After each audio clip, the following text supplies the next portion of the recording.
Welcome to another video. और ये है the rising of the shield रुक एपिसोड 21, 22 और 23 का रिव्यू। तो चलिए जानते हैं कि क्या हुआ द राइजिंग ऑफ शील्ड रुक एपिसोड 21, 22 और 23 में।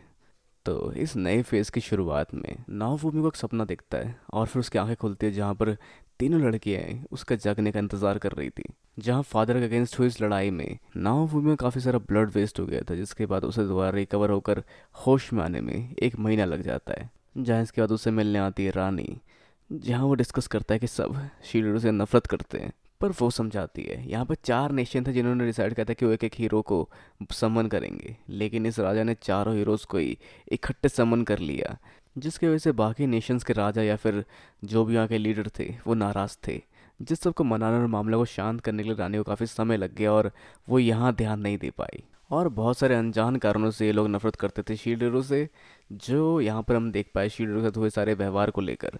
पर अगर वो अलग नेशन में बुलाया जाता जैसे कि सिल्ड बेल्ट, जो कि नेशन है डेमी ह्यूमंस का, तो उसे एक राजा की तरह माना जाता। मतलब काफ़ी प्यार करते हैं और पूछते हैं वो लोग शील्ड हीरो को। तो सारी बातें होती है और जब इसका ह्यूमिलेशन यहाँ पे से फेस करनी पड़ी, उस सबको रिवर्ट करने की भी बात करती रानी और कुछ खुलासे होने जा रहे होते हैं। जहाँ इसके बाद कन्वर्सेशन ख़त्म होती है और नाफुमी सो जाता है। जब सोते हुए उसको सपना आता है कि गर्दन कटने वाली है मेल्टी की दीदी और उसके पापा की। पर सिर्फ ये एक सपना था। जहाँ वो उठते हैं और अगले दिन पहुँचते हैं महल में, जहाँ सारे हीरोज़ और आए होते हैं और सच का सामना होने जा रहा होता है। तो आगे पकड़ कर लाया जाता है मेल्टी की दीदी, जिसका नाम भी मेल्टी होता है, और फर्जी राजा। मतलब राजा वो रियल में है, लेकिन ज़्यादा पावर रानी के पास है, जो यहाँ पर कहता है कि शील्ड हीरो के बहकावे में मत आओ, वो तुम्हारा मन कंट्रोल कर रहा है। पर उसके पास ऐसी कोई एबिलिटी है ही नहीं। अब जहाँ पर इनकी छाती में स्लेव क्रेस्ट बनाया जा रहा था कि ये जो भी बोले सच बोले, सच के सिवा कुछ और ना बोल पाए। अगर बोले तो उन्हें झटके लगने लग जाए, जिसकी वजह से ऐसा करना थोड़ा ज़रूरी हो जाता है। और इसका अप्लाई सिर्फ मेल्टी के ऊपर होता है, क्योंकि वो काफ़ी झूठ बोलती है। और फिर कई सारे सच सामने आते हैं जहाँ झूठ बोलते हैं उसको झटके लगने शुरू हो जाते हैं। जैसे कि तुम चर्च के साथ मिली हुई थी, वो झूठ बोलती नहीं, पर झटका बता देता है कि हाँ वो मिली हुई थी चर्च के साथ, और जो भी उसने किया यहाँ पर उसमें उसका भी पूरा पूरा हाथ था। जहाँ पूरी तरह से गलत नहीं होती, इसको नहीं पता होता कि चर्च वाले ऐसा कुछ करेंगे और पूरे किंगडम के लिए खतरा साबित होंगे, जो सच भी होता है। पर शील्डर को फंसाना, अपनी बहन को मारने की कोशिश करना ताकि वो अगली रानी के दावेदार बन सके।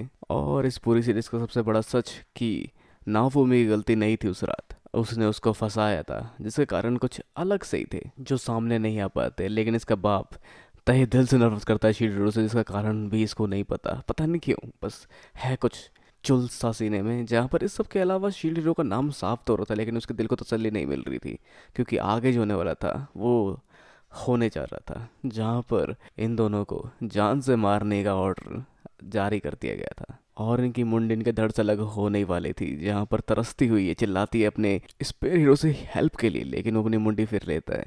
जहाँ अगली बार ये अपना गुहार लगाते हैं शील्ड हीरो को लेकर, नाफुमी सामा, नाफुमी सामा। लेकिन जहाँ नाफुमी अनफॉर्चुनेटली इसकी हेल्प करने जाता है, जहाँ पर ये मेरा मानना भी था कि इसको मारना ठीक नहीं है, पर फिर भी जिसने जो किया वो गलत तो काफ़ी ज़्यादा था। पर जहाँ नाफुमी पहुँचता है इसको बचाने के लिए, और वहाँ कहता है कि इसको मार देना इनकी ह्यूमिलेशन ख़त्म करने के बराबर होगा। इन दोनों को ज़िंदा छोड़ देना चाहिए और इनके नामकरण करने चाहिए, जैसे कि राजा का नाम ट्रैश यानी कि कूड़ेदान होगा, मतलब कूड़ा होगा, और दूसरा इसका नाम होगा बिच, जो आप समझते हैं क्या होता है। और उसका एडवेंचरिंग नेम स्लट रख दिया जाता है, मतलब शायद सरनेम होता होगा ये जो बिच प्लस स्लट है। तो इस तरह से उसने उन दोनों की जान बचा ली और रानी की भी जान बचा ली।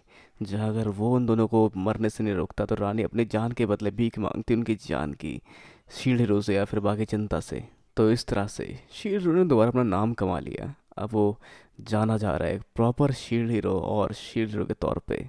तो आगे वो बढ़ते क्लास अपग्रेड के लिए, जहाँ पे उन्हें जाने दिया जाता है ड्रैगन आवर ग्लास के पास, जिसमें पहले वो नहीं जा पा सकते थे, और उन्हें मिलता उनका अपग्रेड। पर उन्हें पूरा अपग्रेड नहीं मिल पाता जिसकी उन्हें आशा थी, शायद जिसके लिए कारण हो सकता है फीलो को फितोरिया द्वारा दिया गया उसका ये ताज या फिर ये बाल।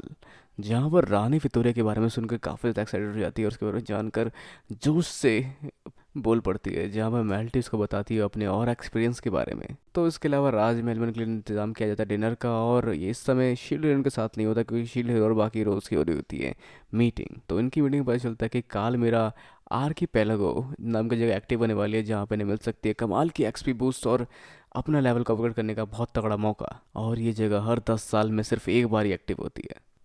तो ये एक अच्छा मौका हो सकता है सभी हीरोज़ के लिए उनके लेवल को अप करने का। लेकिन वहाँ जाने से पहले इन लोगों को इन्फॉर्मेशन शेयर करनी चाहिए, क्योंकि अगर ये लोग वहाँ जाते हैं तो इवाता नहीं यानी कि शील्ड हीरो के अलावा बाकी सारे हीरोज़ मारे जाएंगे, क्योंकि लास्ट टाइम के हिसाब से देखा जाए तो ये सब काफ़ी कमज़ोर थे ग्लास के अगेंस्ट, जहाँ सिर्फ अकेले नाफूमी उसको हरा पाया था। तो ये लोग जानना चाहते हैं कि कैसे नाफूमी इतना पावरफुल बन पाया शील्ड हीरो होने के बावजूद, जो वैसे प्योर स्किल और फैक्ट है, जो कोई चीटिंग नहीं है इसके पीछे। अब वैसे इसके अलावा बाहर लड़ाई हो रही है रेप्टिलिया की एक सोल्जर से जिसने उसकी बेइज्जती मारी थी डेमी ह्यूमन होने को लेकर, और ये लड़ाई काफ़ी ज़्यादा फैल चुकी है। तो अगर हम बात करें नाफूमी की, तो चिढ़ चुका है कि ये कोई चीटिंग नहीं है, मतलब कोई चीट नहीं है मेरी शील्ड, ये मेरी खुद की स्किल्स है जो मैं बताऊंगा तुम्हें तब जब तुम अपनी इन्फॉर्मेशन पहले शेयर करोगे। तो सब बताना शुरू करते हैं अलग अलग स्किल उनके हथियारों की। जैसे स्पेयर बताता है कि वो जब किसी और स्पेयर या फिर उसके हथियार से मिलता जुलता हथियार छूता है तो वो अपने आप कॉपी हो जाती है उसके हथियार में, जो नाफूमी को नहीं पता थी। और एक और बात जो स्वॉर्ड हीरो बताता है कि उससे अगर कोई चीज़ क्रिएट करनी हो, कोई पोशन बनाना हो, तो उसके लिए उसको बस सारे इंग्रेडिएंट या मटेरियल अपने हथियार के अंदर डालने होते हैं और अपने आप बन जाती है, जो अब तक शील्ड हीरो अपने हाथ से मैन्युअली बना रहा था। वैसे वो हीरो की एबिलिटी को सुनने से पहले इनके बीच में कॉन्फ्लिक्ट शुरू हो जाता है, जो कि अपनी अपनी बातों को लेकर इस चीज़ को जस्टिफाई करना चाहते हैं कि रेयरिटी इंपॉर्टेंट है, मतलब उनके हथियार का रेयर एबिलिटी होना इंपॉर्टेंट है, जो शायद हो सकता है सबके लिए अलग अलग हो, पर ओवरऑल ये तीनों हीरोज आपस में लड़ना शुरू कर जाते हैं। तो दोनों तरफ कॉन्फ्लिक्ट इन इंटरेस्ट शुरू हो चुका है, जैसे कि अंदर भी और बाहर भी रेप्टिलियन लड़ रही है। तो ओवरऑल शील्ड हीरो से निकल जाता है और फिर आगे बढ़ता है, जहाँ पर वो रेप्टिल से बातें करता है, मतलब जहाँ रेप्टिल की गलती नहीं थी, पर उसके अलावा ये देख पाता है कि उसके शील्ड में वेपन कॉपी कोई सिस्टम नहीं है। पर वो लोग झूठ तो बोलते हुए लग नहीं रहे थे उस समय, तो देखा जाएगा आगे कि क्या होता है। पर जहाँ थोड़ा और यकीन करना शुरू करता है नाफूमी उनकी बातों में, और तभी उसकी शील्ड में चमक आती है और उसका एक नया स्किल अब अनलॉक हो जाता है, जो कि शायद अब शील्ड को कॉपी करके नए और शील्ड इसके अंदर स्टोर कर सकता है। तो जहाँ बाद में ये महल सौगात लेकर निकलते हैं आगे अपने लेवल अप की मंजिल की ओर बढ़ने के लिए, और पहुंचते हैं इनके ब्लैक स्मिथ या फिर हथियारों के सौदा करके अड्डे पर, जहाँ पे सारी शील्ड उठाई जाती है और उसे कॉपी करने की कोशिश में लग जाता है शील्ड हीरो, जिससे ये ताऊ जी थोड़े नाराज होते हैं, क्योंकि इनका धंधा बंद करवाया गया है, जहाँ पे सभी तरह के शील्ड होते हैं, कुछ महंगे कुछ रेयर, और सबको ये कॉपी कर रहा होता है फ्री फोकट में।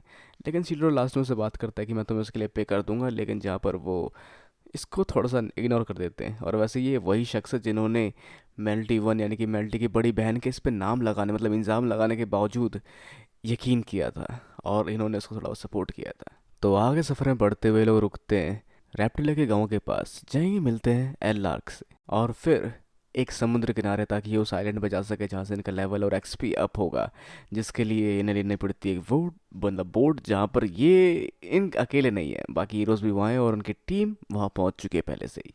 तो उस बोट या शिप में इन्हें मिलता है लार्क और उसकी वो सबऑर्डिनेट जिसका नाम होता है टेरेसा।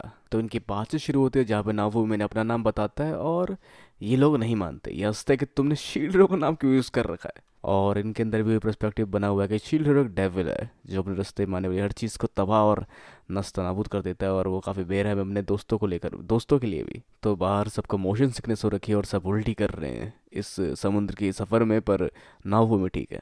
पर फीलो काफ़ी एक्साइटेड है, जो कि मछलियाँ पकड़ रहे समुद्र में घुस घुस कर, और यहाँ टेरेसा एक ज्वेल का ऑर्डर दे देती है नाफूमी को, क्योंकि उसको बताया रेप्टिल ने कि ये काफ़ी कमाल की ज्वेलरी बनाता है, मतलब नाफूमी काफ़ी कमाल की ज्वेलरी बनाता है, जिसका काम उसको मिलता है, बदले में कुछ पैसे की बात होती है, और वो एक्सेप्ट कर लेता है उसको, जिसको मिलता है एक बड़ा सा क्रिस्टल बनाने के लिए गहना। अब आगे हम पहुंचते हैं एक बंदरगाह की ओर, जहां सभी को उतारा जाता है, मतलब कुछ लोग उतर जाते हैं, कुछ लोग को उतारा जाता है, और इस बंदरगाह पर कमाल का नज़ारा है, जो देखने में एक बेहद ही खूबसूरत जगह लगती है। तो ये लोग यहाँ पहुँचते हैं, जहाँ पर ये आइलैंड जो कि है इनको जहाँ पे एक्सपी गेन करना, ये अलग अलग छोटे छोटे आइलैंडों का समूह है, जहाँ पर आप नाव से यहाँ वहाँ जा सकते हैं।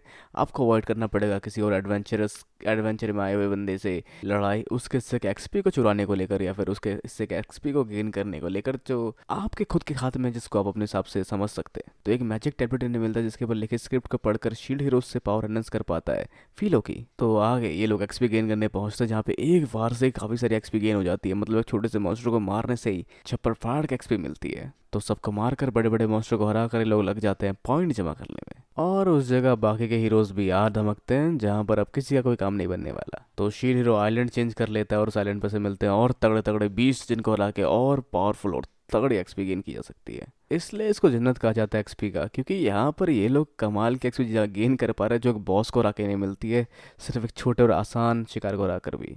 तो उनके वारों से मारे गए इस जानवर की खाल को अपने शील्ड में डालने के बाद उसको हथियार मिल जाता है अपने सबॉर्डिनेट्स के लिए, जहाँ वो एक तलवार देता है रेप्टिलिया को, और एक पंजे वाले खंजर जैसा कुछ देता है वो फीलो को। तो रात होने जा रही होती है, जहाँ आराम करने का समय ढूंढते हुए एक किनारे जाकर अपने कलेक्ट की हुई चीज़ों को देख रहे होते हैं, और तभी वहाँ पहुँचता है एलार्क। तो ये चारों साथ में पहुँचते हैं आइलैंड के होटल होटल या किसी जगह पर, जहाँ पर ये सेलिब्रेट कर रहे होते हैं, मतलब मज़े कर रहे होते हैं, जहाँ पे एलार्क बियर पीना शुरू कर देता है और बाकी सब लोग भी चिल कर रहे होते हैं। और रेप्टिल ने यहाँ पे एक शख्स को पंजे मारा दिया। तो ओवरऑल पार्टी में काफ़ी कुछ हो रहा था, और अगले दिन हम मिलते हैं टेरिसा से, जिसको कि नाफूमी ने बना के दे दिया उसका ब्रेसलेट उस क्रिस्टल के साथ, जिसके बदले उसको काफ़ी सारा पैसा मिल जाता है। और यहाँ पर एल के पैसे भी वो देने की बात करती है, जिसके कि वो इस खूबसूरत से क्रिस्टल वाले ब्रेसलेट को देखकर इमोशनल हो जाती है। तो टेरिसा और एल 52 और 56 लेवल पे है, जहाँ साथ में ये चारों मतलब पांचों बढ़ रहे हैं अगले आइलैंड में अपने एक्सपी को गेन बूस्ट करने के लिए। तो वेल लार्क एक्साइटेड हो जाता है, और इस जगह ये लोग कमाल के तरीके से इन अपने एक्सपी को बूस्ट कर रहे होते हैं। और हम देख पाते हैं तेरेसा के हाथ में लगा हुआ ब्रेसलेट को वो अपने स्पेल से कास्ट कर पा रही है कमाल के वारों को, और ये पहले से ज़्यादा पावरफुल बन चुका है, जिसको वो यकीनन देख पा रही है, जो कि इतना पावरफुल होने की उम्मीद में नहीं था, मतलब इतना पावरफुल नहीं बन सकता था। पर इसके बाद उसकी पावर से काफ़ी हेल्प होते हैं नाफूमी और उसकी टीम को भी। तो आगे और एक्सपी बूस्ट करने के लिए इन्हें मिलता है पेंगुइन का बॉस बॉस पेंगुइन, जिसके खिलाफ ये लोग लड़ने के लिए तैयार हो जाते हैं, जहाँ पर रेप्टेलिया और आयलार्क आगे वार करेंगे और पीछे बैकअप देगा शायद नाफूमी और टेरेसा। जहाँ नाफूमी हेट रिएक्शन का यूज़ करके उन्हें सारे पेंगुइन का अट्रैक्शन अपनी तरफ करता है, जहाँ पर टेरेसा अपने फ्लेम से सबको जला देती है। जहाँ नाफूमी के ऊपर भी फ्लेम गिरती है, लेकिन उसको उससे कुछ नहीं होता। फिर बाद में आयलार्क और रेप्टेलिया शायद मिल के हरा देंगे इस मॉन्स्टर को, मतलब बड़े से पेंगुइन को, जिसके बारे में नहीं दिखाया जाता यहाँ पे। जहाँ बाद में ये लोग एक जगह इकट्ठा होकर देख पाते हैं सारे इनके जमा की हुई पूंजी, आइटम और चीज़ें। तो काफ़ी कमाल का एक्सपीरियंस रहा इन लोगों के साथ इनका, जहाँ पे इनके साथ मिलकर इन्होंने काफ़ी कमाल की एक्सपी और लेवल अप किया। तो शायद पहली बार नौफेमी से भरोसा करके उसको अगले दिन के लिए भी अपने साथ जोड़ने की सोच रहा है। तो अगले दिन ये लोग समुद्र किनारे कर रहे होते हैं मज़े, जहाँ पर फीलो देख पाते हैं समुद्र के अंदर शायद कुछ ऐसी चीज़ जिससे वो लोग लेवल अप कर सकते हैं, जिसके बारे में बताती हुए वो नाओफूमी को। और नाओफूमी पेंगुइन वाले कॉस्ट्यूम खुद और रेप्टिलो को पहनाकर पहुंच जाता है समुद्र के अंदर गहराई में वो जगह ढूंढने के लिए। और अंदर एक गेट खोलने के बाद जब ये बाहर निकलते हैं सीढ़ी से होते हुए ऊपर, तो उन्हें दिखता है एक और ड्रैगन आवर ग्लास, मतलब एक और ड्रैगन आवर ग्लास सोच, वो भी समुद्र के अंदर, असंभव जैसा सोचता है नाफूमी। तो कुछ कनेक्शन बिल्ड होता है इस आवर ग्लास और नाफूमी के शील्ड के बीच में, जहाँ वो बाद में देख पाता है 48 घंटे रह गए हैं अगली वेव को आने में। तो क्या होगा आगे और क्या क्या मिस्ट्रीज और है इसमें, जानने के लिए इंतजार करना पड़ेगा इसके नेक्स्ट पार्ट का। और वैसे आप क्या सोचते हैं कि क्या हो सकता है आगे वाले एपिसोड में द राइजिंग ऑफ द चिड़िया के। अपने भी चैनल में नीचे कमेंट बॉक्स में बिल्कुल वीडियो को लाइक शेयर और चैनल को सब्सक्राइब करना भी बिल्कुल ना भूलें। तक के लिए मिलते हैं अगले वीडियो में। Goodbye and have a nice day.